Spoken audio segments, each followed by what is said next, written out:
On screen is the open world map that we have access to in Elden Ring's network test. It contains 10 bosses, 15 points of interest, 7 dungeons, 8 NPCs, and a really impressive amount of materials, items, spells, and weapon skills. You have all of this to explore in preparation for Elden Ring's first legacy dungeon located here, called Stormveil Castle. Its first boss, Margit the Fell, is a choke point for any further progression. Put these foolish ambitions to rest. But the network test walls off a section of this starting open world with walls of light, which prevent you from exploring more of this starting zone. But if we look at the bigger map that they revealed in a video recently, you realize that, goddamn, the content we have access to in the network test seems like less than half of the starting open world. There's still an island to the south, and there's a ton of landmass to the east. And this is just the starting open world before Stormveil Castle. Who knows really how much open world they've designed up there to the northwest. Having a big map in an open world game is one thing, but being able to pack it densely with intriguing events and encounters, that's what makes the game truly feel huge. So, if they need to recycle this man opens door animation one more time in order for the relatively few employees of From Software to make the scope of this game achievable, then I say all power to them. So the first thing you're probably going to do when you leave the tutorial dungeon is die. Okay, that's not true. You might kill a few goats first. But the Tree Sentinel, the Wandering Horseman, is really difficult without you having your own mount. And while you can cheese him in some locations of the open world, I would never do such a thing. Instead, let's come back later, when we have a horse as well. But first, follow the light from every grace until you get to the Gateside ruins. This means you'll sneak in from the south, and you'll be in a really good position to loot the Crimson Crystal Tier on the right. We'll be able to mix potions with it later. Sounds pretty cool, right? Sneak through to the middle of the camp, and then you can pick up the map fragment for this area. These are really important items, marked by this glowing rune-inscribed tower. It looks like every section of the open world will have one of these, and they're probably marked by these same towers, so keep an eye out. They reveal tons of details on the map. Once you clear the camp, or flee from it, take the eastern exit and sit at this grace. Here, you'll unlock the ability to level up and receive your mount. Before you leave, the last really good thing is a cookbook within a caravan located on the north side of the camp. It teaches you to craft a bunch of fire-related items, and my favorite was fire grease, which is a weapon buff. It's the sort of weapon buff that always suits you well at the start of these games. To access these recipes and craft items from their materials, you'll have to go back to Kale at the Church of Ella and buy a crafting kit. Now that you've spent a little bit of time exploring the world and killing those sheep, you should be able to craft a few things, and you should have enough runes for a lot of the stuff that Kale sells. The wolf spirit in particular is one of the strongest spirits I found, despite it being quite cheap. So like a lot of summons, they can die pretty quickly, but the wolves move around a lot, which means they often do a good job of dodging and staying alive and just distracting enemies. I'm sure some other summons are DPS based, but from what I can tell, having them as a distraction while you do the damage is always going to be a good strategy. Kale also sells a torch, which will serve you really well in dark places, obviously. Most caves have a bit of light in them, they've got campfires or glowstone, but even those caves have dark corners within them that you'll want a torch for, and some caves are just pitch black, so buy this.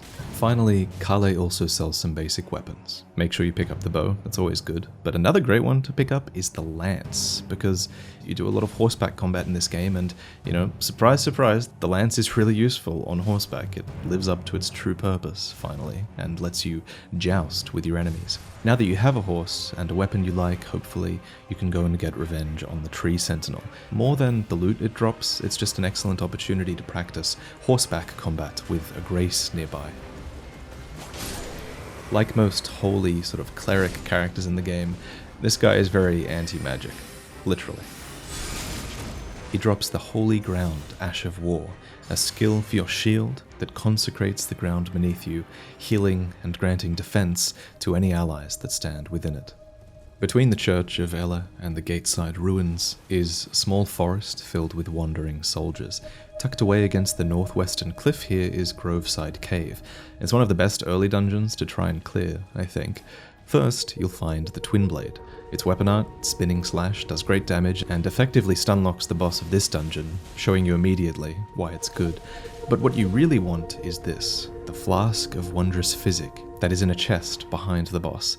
It's basically a custom healing flask that you can fill with combinations of tier items that you find in the world. Go to a grace to replenish this flask and customize it with different things. The 2 tiers it comes with make it restore stamina and make you explode. But if you like staying alive, then you can replace the explosion part with the Crimson tier that we found earlier at the Gateside Ruins, and then it restores your HP instead of getting rid of it. The boss also dropped an Amber Medallion, which increases your maximum stamina. You have 2 spots in your equipment screen for such medallions. They seem to function as rings did in Dark Souls, so don't forget to equip them, and let's go find a second one. At the Dragon-Burnt Ruins, at the southern side of Agil Lake, there are 2 cellars. One contains a Crimson Dagger, but the other one contains the Crimson Medallion, which increases your maximum HP. Go east from here, and on the edge of the lake, you'll find a couple of crabs. Did I say a couple of crabs? I meant a fuck ton. There's a fuck ton of crabs. This is a great place to carefully farm runes, as kiting the crabs leads them to kill each other. You'll also get Glintstone Arc, an excellent cleave sorcery here, and I used it to cleave all of the enemies that are guarding the wandering caravan, which spawns nearby. Alternatively, you can just hit the giants to stop the caravan and try to quickly loot your prize instead. This caravan has the Crucible set and weapon. A great set to use if you're planning on doing a strength build, since now strength increases your equipment load as well, so you can actually, use the heavy gear that is associated with a strength build. That's clever. The weapon art on this is cool as hell, and it can do a ton of damage if you're able to fully charge it. Basically everything that you can charge does a lot of damage. So when you do play, remember that you can charge pretty much everything now. You should definitely hold your bumper buttons and test that out. Remember, unique weapons like this have their skills bound to them, and you can't change their skills with Ashes of War like you can for basic weapons like the lance or a battle axe. The post town remains up ahead on the east side of the map hide 4 smithing shards for your weapon. There's also a secret cellar located in this area.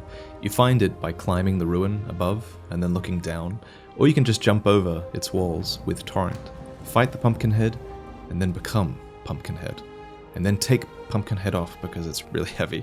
Sorceress Celine sells sorceries. Glintstone Stars is a great basic sorcery. Meteor is also a fun one for groups of enemies, and Bubbles is weak, but design-wise, I love it. I love seeing sorceries that function as a sort of trap for enemies. I just hope they buff it. One of my favorite things to do in these games is to run ahead and get a powerful weapon first, and then double back and clear all of the previous content with it. So, you might enjoy doing this next cave early.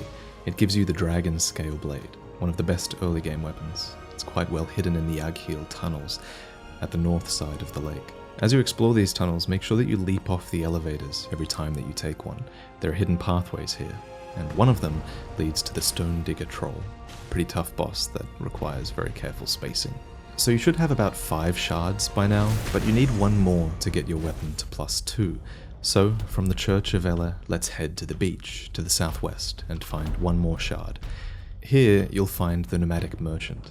He sells crafting materials, armor, and incantation, but perhaps most importantly, he sells sleep arrows. These are very useful in a variety of situations. On your way here, you might have noticed that there was a lone wandering giant coming up from the beach. These guys always drop a smithing shard, so let's get our 6th one from him. It is nighttime, so put him to sleep. Permanently. Every sleep arrow is a free critical strike on these guys. And there are a ton of these giants up on Storm Hill, past the Storm Gate. It's the best place to farm shards, but not just because of the giants. There's also a statue here that can break, giving you a staggering 6 shards, enough to bring your weapon from +2 to +3. It's the maximum you can get it to without a blacksmith. And if you need even more shards, you can explore the other side of Storm Hill. This smouldering giant is fairly easy to defeat, and he gives you 3 shards. Northeast from here, surrounded by purple-eyed snake creatures, is an Everjail. Defeat the Bloodhound Knight inside and you'll get the Barricade Ash of War, which is really overpowered. It strengthens your shield while you're still blocking, and it lasts for a while afterwards, making you basically unkillable as long as your shield has the right resistances, and as long as the boss isn't applying a bleed effect. One of the last things you'll want to do is attempt to kill Unkillable, the flying dragon, so head down to the lake once more. The best way I found to defeat him was with a lightning weapon art. Since dragons are typically weak to lightning, I don't know if this one is, but he is standing in water, which increases its area of effect. The first kill I had on him though was on horseback. You just chip away at him, and that is an option as well.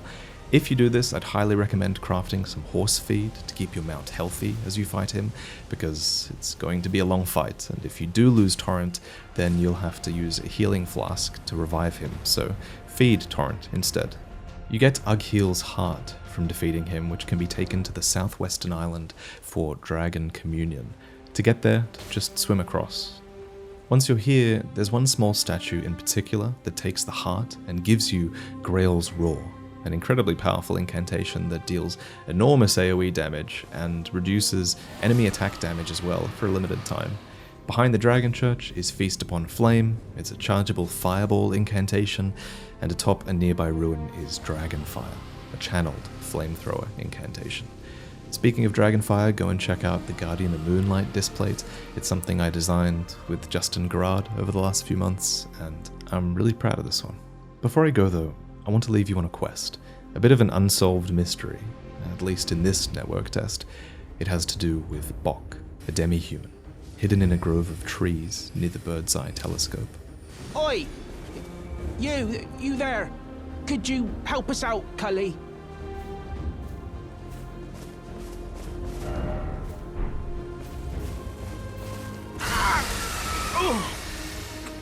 What'd you go and do that for? Oh, yes. I remember. Some clod turned me into a tree. You were just breaking the spell, weren't you? Thank you. The name's Boc. I was pushed out of the cave. Told not to come back.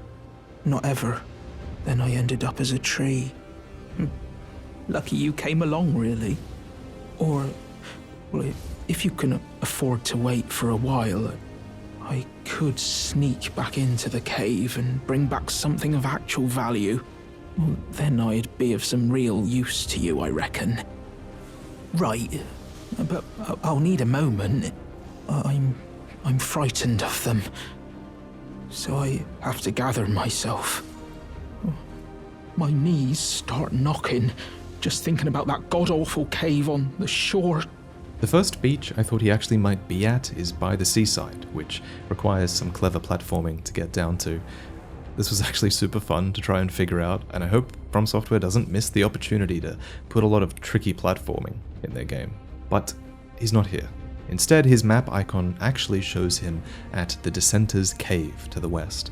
Based on his dialogue, I assume he is the Dissenter, and this cave also contains other demi-humans like him. So why, then, no matter what we do, does he not show up here? We've hit every bush, every wall, at every time of day, on multiple characters, nothing. Hopefully you guys figure it out in the network test, or maybe we can do some more testing when I stream it. But until then, thank you for watching, and I'll see you next time.